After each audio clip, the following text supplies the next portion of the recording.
Apart from me, everyone else found Fatty Wang's words very strange. What was wrong with him? How could this jade eye be his alone? What was he thinking? I muttered to myself, if this archaeological society finds out we're tomb raiders, we're dead. I quickly signaled to Fatty Wang, damn it, why are you so talkative? No one will call you mute if you just say a few less words. Fatty Wang realized he had spoken out of turn and immediately fell silent. Fortunately, everyone wore double filter canister gas masks, and the temple was dark, so no one could see anyone else's face, thus avoiding unnecessary awkwardness. Professor Chen and his 3 students were all bookworms. My biggest worry was Shirley Yang recognizing us. Her mind was many times sharper than mine, and her reactions were quick. Even a slight slip would not be hidden from her. Perhaps she already knew that Fatty Wang and I were tomb raiders, but just didn't want to say anything. Since things had come to this, I no longer needed to add to my burden, so I stopped thinking and went to help Fatty Wang place the jade pendant onto the jade eye. The pupil of the jade eye gazed straight upwards, facing the ceiling. The groove seemed to perfectly match Fatty Wang's jade piece. After a few turns, the jade pendant finally locked into the groove. With a click, the jade piece sank in, and the jade eyeball trembled slightly before falling from its original fixed position, rolling clatteringly across the ground. It was unclear what mechanism had held the jade eye in place there. I picked up the jade eyeball and placed it in Professor Chen's hands for him to examine. Shirley Yang broke a fluorescent tube for light. Professor Chen took out his magnifying glass and thoroughly examined it for 2 or 3 minutes, turning it over and over. Then he shook his head vigorously. I can't discern its material, but this jade eye, as large as a human head, formed naturally. There are no traces of processing at all. In fact, it's safe to say that human craftsmanship over 2,000 years ago could not have produced it. The Devil's Cave civilization of the ancient Jingjue kingdom was extremely mysterious. Professor Chen and his group had dedicated several decades of their lives, yet only gathered limited information, merely gaining an initial understanding of a few symbols, texts, and the history of the Devil's Cave people. The hypothesis that this ethnic group worshipped an eye-shaped totem only emerged after arriving at the Black Pagoda. At this moment, of course, there was no way to explain what this mysterious jade eye was. For now, it could only be concluded that this hall with 16 large stone pillars was a temple. Since the Jingjue kingdom regarded the eye as the supreme source of power, it was natural for an eyeball to be worshipped within the temple. But why did this jade eyeball also have a groove that perfectly matched Fatty Wang's jade pendant, and furthermore, when inserted, the originally fixed jade eye naturally detached? There was no way to explain these occurrences. Professor Chen told Fatty Wang to clearly explain the origins of his jade pendant, not to deliberately hide anything, nor to exaggerate, but to be truly objective. Fatty Wang had been self-employed for several years, so he usually didn't need to think much when bragging and boasting. Whatever he encountered, he would embellish it. Before coming to Xinjiang, he had even claimed that he obtained the jade piece by fighting bandits there. At the time, everyone just laughed it off. No one took it seriously, which was why they agreed to let him join the archaeological team to Xinjiang in the first place. Now being questioned, Fatty Wang saw how serious everyone was and didn't dare to speak carelessly. Although his knowledge of the jade piece was very limited, he still recounted everything in detail. It turned out that Fatty Wang's father had joined the revolution at the age of 15 during the Wang Mei uprising. He had a comrade in arms. Initially, they were in the same squad. After the Liberation War, they went their separate ways, one in Regiment No. 1, the other in Regiment No. 3, and both became high-ranking commanders, on par with a military commander. When Regiment No. 1 of the Field Army advanced into Xinjiang, Fatty Wang's father's friend once led troops past the Nia Oasis on the southwestern edge of the Taklamakan Desert, where they encountered a group of over 100 bandits. At that time, the situation in Xinjiang was very complex. Armed forces, ragtag soldiers, bandits, and horse thieves sprang up like mushrooms after rain. Therefore, it was common for the Liberation Army to clash with bandits. In a short but fierce battle, Fatty Wang's father's friend's guard unit scattered the bandits. Some died, others fled. Eventually, this jade pendant was found on the body of the bearded bandit leader. Regarding the origin and function of this jade pendant, no one knew anything more than its unusual color and material, and that it had some strange symbols carved on it. There was nothing else special about it, so it was naturally overlooked. Later, this commander heard that his comrade, in arms, had a chubby son, so he had someone send this jade pendant, which he had accidentally acquired, as a gift. After the February countercurrent incident, both of Fatty Wang's parents were criticized and denounced, then passed away one after another. That commander in Xinjiang also died of illness. At that time, Fatty Wang was only 15 or 16, an ignorant age where he knew nothing. The only family heirloom left was this old jade piece, which he kept like a treasure. As for the history of the jade, all he knew was just that much. After listening, Professor Chen sighed, "It's a pity these people are all gone. This Jingjue jade piece has passed through many hands. Its origin can no longer be verified." He continued to lament, feeling regretful that there was no way to understand the mysteries of the jade eyeball. Shirley Yang took the jade eye from the professor's hand and meticulously examined the jade sphere. I noticed that ever since entering the ancient city of Jingjue, Shirley Yang hadn't said a word. I thought perhaps it was because after seeing the ancient city, she still hadn't found any trace of her father, which made her anxious and gloomy. Shirley Yang's father and several other explorers had been missing for over a year. It was difficult to say if they had reached this place. Moreover, this area was near a gorge, with strong winds and frequent sandstorms. Throughout the year, the ancient city was buried by sand countless times, only to be uncovered again by subsequent winds. Our finding this place this time could be considered extremely lucky. In this vast desert, trying to find an exploration team of just a few people was like searching for a needle in a haystack. Not easy at all. Shirley Yang had always held a ray of hope, needing to find her father's body before she could rest assured. The deeper we ventured into the ancient city of Jingjue, the more disappointment she likely felt.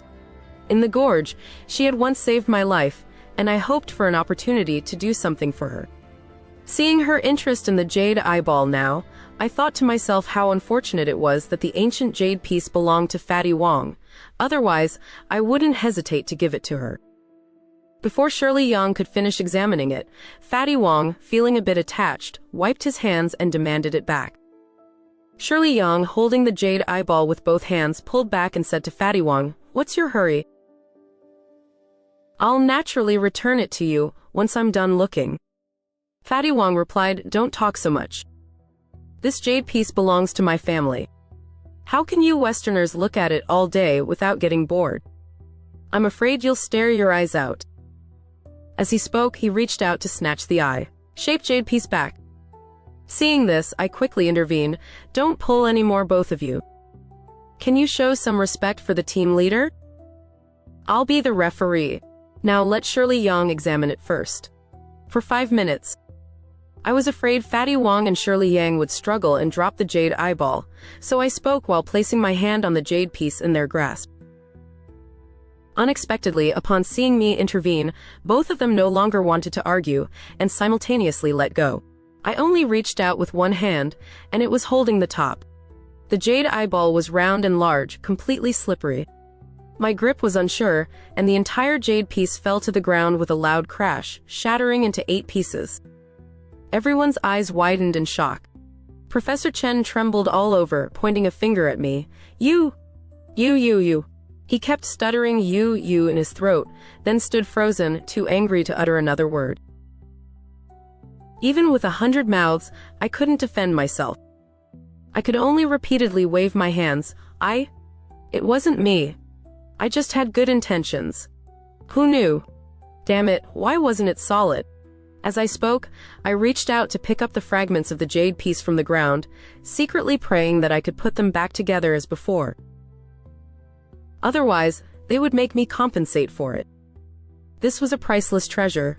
Even if I cut myself into pieces and sold them one by one, I couldn't afford to pay. At that moment, I was truly flustered, my mind muddled. I couldn't remember whether to pray to God or Buddha. Perhaps because I didn't have a specific religion, my prayers weren't very effective. The jade eye was already heavy, and combined with the solid stone floor, the whole piece shattered completely. I fumbled on the ground for a long time, but still couldn't pick up all the pieces. Fatty Wang said, "All right, Hu Bayi, if it's broken, then let it be broken. Don't pick it up anymore." With that, he grabbed my arm, intending to pull me up. I had been squatting for quite a while, and my mind was also in a turmoil. The luggage on my back was heavy. As soon as Fatty Wang pulled, my legs gave way, and I plopped onto the ground. I struggled to get up, and inadvertently looked up, seeing in the faint light an eye on the temple ceiling as large as a wash basin, flashing strange lights, staring intently at us. When we entered, we had glanced over everything around us. The upper part was pitch dark, so we hadn't looked closely. No one had noticed when that enormous, moving eye had appeared. I quickly shined my flashlight upwards. Although this divine hall was tall, the ceiling was still within the flashlight's range. Unexpectedly, as soon as the flashlight beam went up, the column of light seemed to be swallowed by the darkness. Apart from that giant eye marked with red veins, other parts of the ceiling were shrouded in pitch black. Nothing was clearly visible. The other 6 people had also seen the gigantic, bizarre eye above their heads. Everyone silently thought this was not good, fearing that the strange eye would fall and injure them, so they all retreated backwards. The large eye spun once in mid-air, then descended to the ground. By now, we all saw it clearly. Although this thing resembled an eye, it was actually a nearly transparent fleshy sac, entirely composed of a bluish, white substance on the outside, encasing a pitch-black mass in the center. At a glance, it was not unusual to mistake it for an eye. Fatty Wang saw the strange, grotesque fleshy sac and his heart pounded. He immediately unslung his rifle and held it, preparing to shoot. I quickly grabbed his arm. "Don't act rashly." Before we could even figure out what it was, the large eye-like fleshy mass suddenly burst with a pop, and hundreds of bizarre pitch-black snakes, coiled together, poured out from inside. They were exactly like the monstrous serpents we had encountered at Zaklama Mountain, with black scales all over their bodies, not more than 10 centimeters long, and a black fleshy lump growing on their heads. A squirming mass of monstrous serpents coiled together. Their bodies were covered in a transparent, slimy liquid, as if they had just hatched from eggs. The sight was revolting, giving everyone goosebumps, and they instinctively recoiled a few steps. We had seen the human-headed snake-bodied guardian deity statue in the Black Pagoda. The statue's head also had such a black spherical mass. At that time, Professor Chen guessed it was an eye. No wonder Shirley Yang had saved my life in an emergency with a flash of light. It seemed that the fleshy lump on the heads of these snakes, even if not an eye, was very sensitive to light. At this moment, there was no time to delay. Fatty Wang and I stood in front of everyone. We had to kill the snakes while they were still coiled together, as these creatures were extremely tenacious. Even just their heads could kill people. As I fired my gun, I shouted for Chu Jian to throw out the solid fuel and light them all on fire. The flames lit up the entire divine hall. Hundreds of black snakes were burned to ashes before they could even unleash their venomous fangs. I let out a sigh of relief, thankful that we had acted first. Could the appearance of these black snakes be related to my breaking the jade sphere?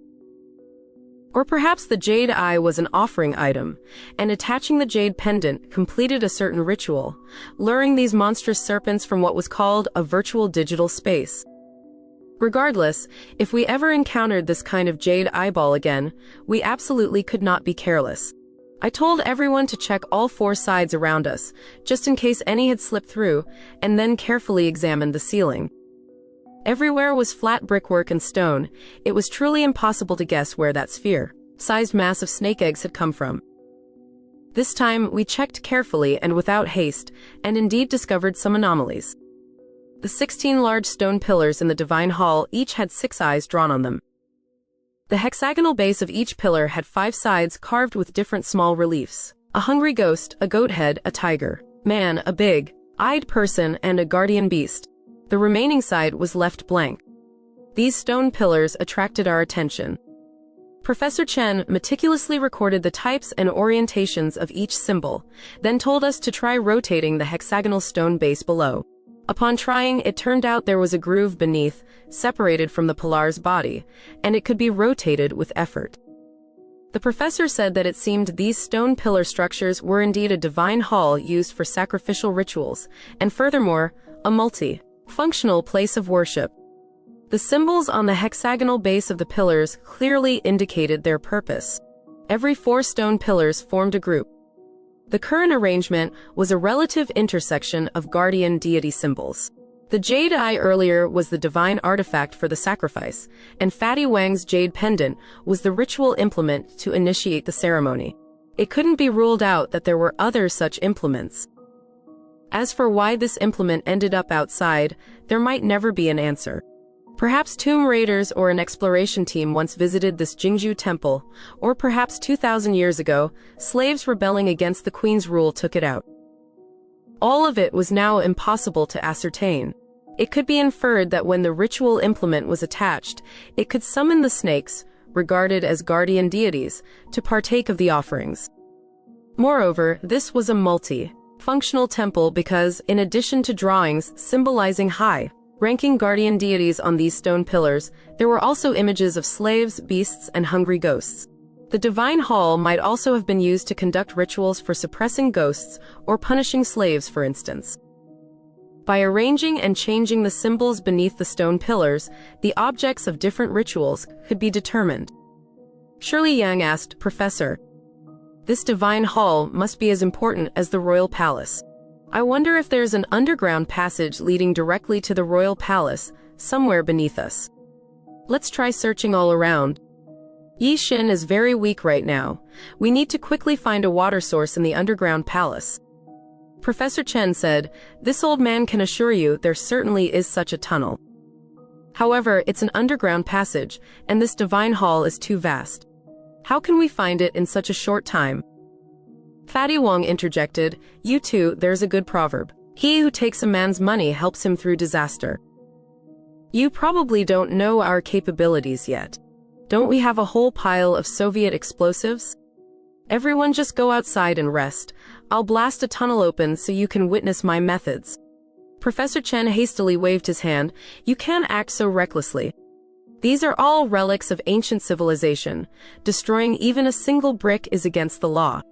I thought to myself that since I had just broken the jade eye, this was an opportunity to atone for my mistake.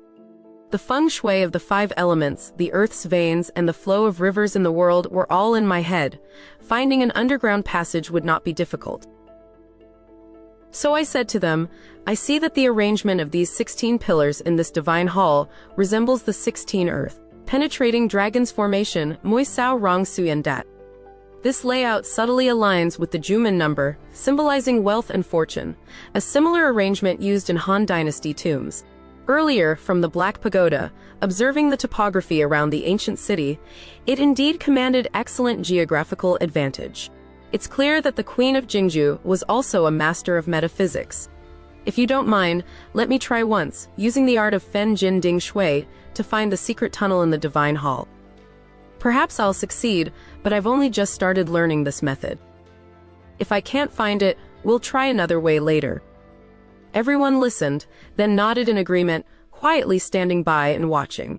I stepped to the center of the Divine Hall, observing the surrounding stone pillars. In fact, this 16 earth penetrating dragon pillars arrangement was not very difficult. It merely adapted to the 24 directional changes within the 5 elements. The only differences were the location and circumstances, which led to slight variations. I walked back and forth among the stone pillars, mentally making calculations. These 16 earth penetrating dragons were actually all snakes. The book 16, Character Yin, Yang Feng Shui Secret Art stated, "Serpent's body drifts swiftly, suddenly south and north. Among these 16 pillars, only one connected to an earth vein. That was the true dragon."